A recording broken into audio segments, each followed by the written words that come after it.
You know that there's a Hall of Fame in the Bible? Yeah, it's in Hebrews 11. People call it the Hall of Fame.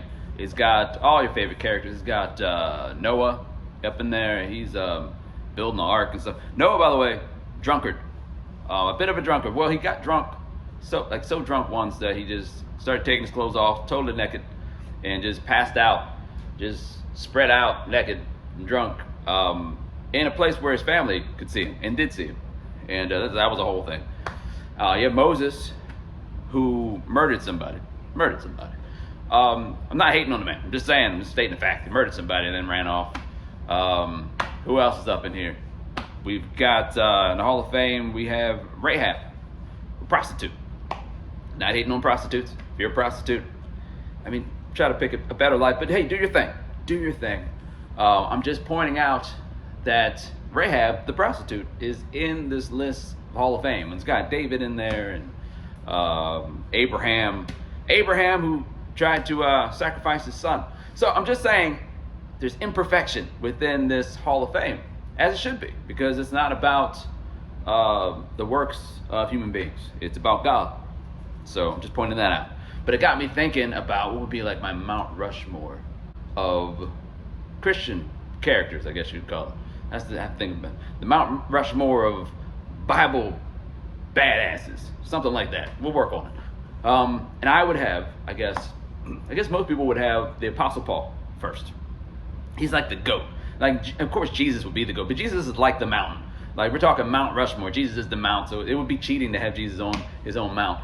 But Apostle Paul will be there, who did torture and murder Christians. He has a past as well. You know, he's got some stuff. He might have been a misogynist, maybe.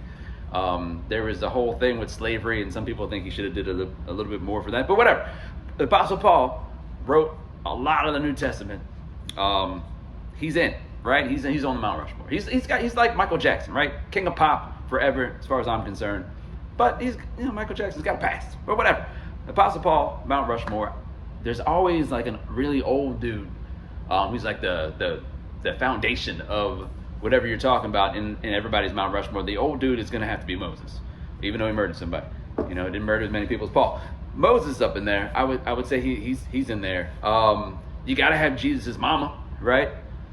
We always forget about Jesus' daddy, but I mentioned it, right? But Jesus' mama will be up in there. I mean, she birthed our Lord, so she's got to be up in there. And there's always somebody in the Mount Rushmore list that's controversial, all right? Because a lot of people would say that I should have David up in there, who also murdered a lot of people and might have been a rapist. But great character in the Bible. A lot of people will put David on their list. And I'm not. It sounds like I'm being facetious, and maybe I am a little bit, but I really do mean that those people should be in Mount Rushmore, should be in the Hall of Fame of Faith, all right? Again, not our works. It's God. But to be controversial, I'm going to take David off the list. He's outside looking in. I'm going to have Zipporah. Zipporah is Moses' wife. Black woman, some believe. All right? Moses liked them dark and thick. So when Moses murdered somebody and then ran off, he got a wife, had kids, and he was married to Zipporah. And Zipporah, one of the weirdest stories in the Bible, by the way. I think it's Exodus 4 somewhere, where everything's cool. Like God and Moses are planning.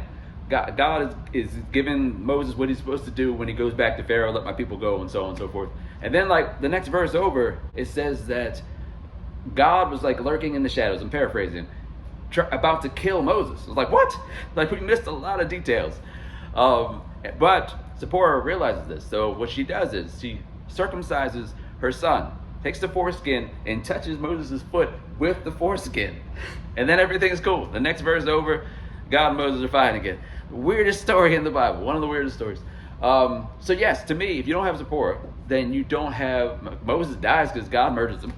And then Moses is never able to let the people go. And then you don't have a lot of things.